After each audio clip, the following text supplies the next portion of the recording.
শুরু থেকে শেষ পর্যন্ত সম্পূর্ণ একেবারে দুরূদ শরীফ দোয়া মাসুরা সহ সম্পূর্ণ তাশাহুদের এই বৈঠকের মধ্যে আঙ্গুল তোলার কোন দলিল প্রমাণ নবীজির কাছ থেকে নাই। এটা মিথ্যা কথা। নবীজি আঙ্গুল ইশারা করতেন শুধুমাত্র তাওহীদের বাক্য যখন আমরা পড়ি আশহাদু আল্লা ইলাহা ইল্লাল্লাহ, ওই সময়। এটা মিথ্যা কথা। ইমাম বাইহাকির সুনানুল কুবরার মধ্যে এই ব্যাপারে দুইটা হাদিস আছে।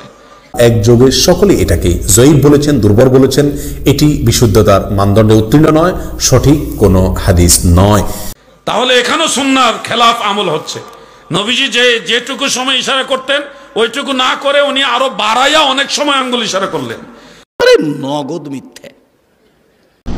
এর উত্তর হচ্ছে যে তাশাহুদের মধ্যে আঙ্গুল তুলে হয় নাড়াবেন নয় তুলে রাখবেন, এটা সুন্নাহ। আশাদ্দু আলা শাইতান মিনাল হাদিদ, শয়তানরে লোহা দিয়ে পিটাইলে যত কষ্ট পায়, তাশাহুদে বসে এই আঙ্গুলটা নাড়ালে এর চেয়ে বেশি কষ্ট পায়। তাশাহুদের বৈঠকে লা ইলাহা ইল্লাল্লাহ বলে আপনার তর্জনী আঙ্গুল তোলা দেবে আবার নামাবে, এমন কোন জাল জয়ীফ হাদিসও নেই। এ বিষয়ে আমি নিজেও অনেক খোঁজাখুঁজি করেছি যে লা ইলাহা বলে আঙ্গুল তুলবে, ইল্লাল্লাহ বলে নামাবে, এটার আদৌ কোনো হাদিস আছে কিনা।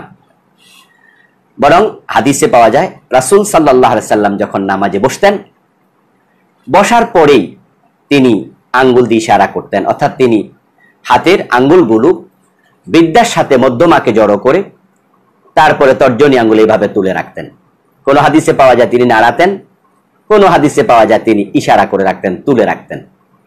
কিন্তু লা ইলাহা বলে তুলবে, ইল্লাল্লাহ বলে নামাবে, এমন কোন হাদিস আমিও খুঁজে পাইনি। সবচেয়ে গ্রহণযোগ্য মনে হয় আত্তাহিয়াতে বসার শুরু থেকে সালামের আগ পর্যন্ত দোয়ার সময়ও ইশারার কথা হাদিসে আসছে। পুরোটা সময়ই আঙুলটা কিবলা দিকে ইশারারত রাখাটাই সুন্নত। সম্মানিত দর্শক মণ্ডলী, একটু দেখুন তো আমরা স্পষ্ট বুঝতে পারি কিনা।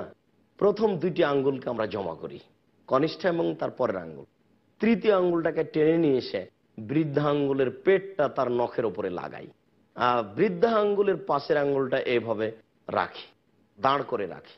এরপরে হাঁটুর উপরে রেখে দিয়ে এই আঙ্গুলটাকে অবিরাম নড়াতে হবে। সম্মানিত দর্শক মণ্ডলী, ইল্লাল্লাহর সময়তে একবার নড়ানোর প্রথা আমাদের দিকে আছে, আমরা এইভাবে সালাত আদায় করে আসছি। ইল্লাল্লাহর সময় একবার আঙ্গুল উঠাতে হবে, এ মর্মে দুনিয়াতে কোনো হাদিস নেই, জাল জয় ভুয়া হাদিসও নেই। এইভাবে হাতের আঙ্গুলগুলি জমা করে নিয়ে এই তৃতীয় আঙ্গুলের নখের উপরে বৃদ্ধা আঙ্গুলটা রেখে আঙ্গুলটা এইভাবে অবিরাম নড়তে হবে।